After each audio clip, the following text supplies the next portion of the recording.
আসন্ন 2025-26 রাজ্যভিত্তিক senior cricket টুর্নামেন্টকে ঘিরে বড় ঘোষণা করল তেলিয়ামুড়া ক্রিকেট অ্যাসোসিয়েশন। তেলিয়ামুড়া মহকুমা থেকে 15 জন প্রতিভাবান খেলোয়াড়ের নাম চূড়ান্ত করা হয়েছে। শনিবার তেলিয়ামুড়া ক্রিকেট অ্যাসোসিয়েশনের কার্যালয়ে এক সাংবাদিক সম্মেলনের মাধ্যমে আসন্ন রাজ্য সিনিয়র ক্রিকেট টুর্নামেন্টের জন্য নির্বাচিত খেলোয়াড়দের নাম ঘোষণা করা হয়। অ্যাসোসিয়েশনের সম্পাদক নন্দন রায় জানান, দীর্ঘ বাছাই প্রক্রিয়ার পর তেলিয়ামুড়া মহকুমা থেকে মোট 15 জন খেলোয়াড়কে রাজ্য স্তরের প্রতিযোগিতার জন্য নির্বাচন করা হয়েছে।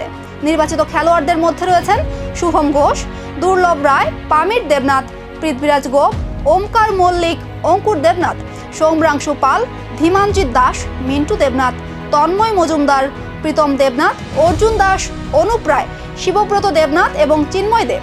দলের অধিনায়ক হিসেবে দায়িত্ব পেয়েছেন দুর্লভ রায়, সহ অধিনায়ক হয়েছেন পামির দেবনাথ। পাশাপাশি 4 জন খেলোয়াড়কে স্ট্যান্ড বাই তালিকায় রাখা হয়েছে।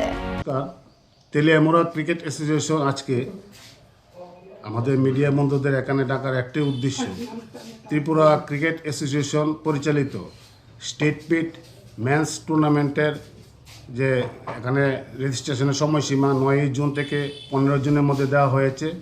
তো আমরা তেলিয়ামুড়া ক্রিকেট অ্যাসোসিয়েশন একটি ট্রায়াল ক্যাম্পের মাধ্যমে আমরা 15 জন প্লেয়ারের নাম আমরা এখানে সিলেক্টরের মাধ্যমে আমরা পেয়েছি।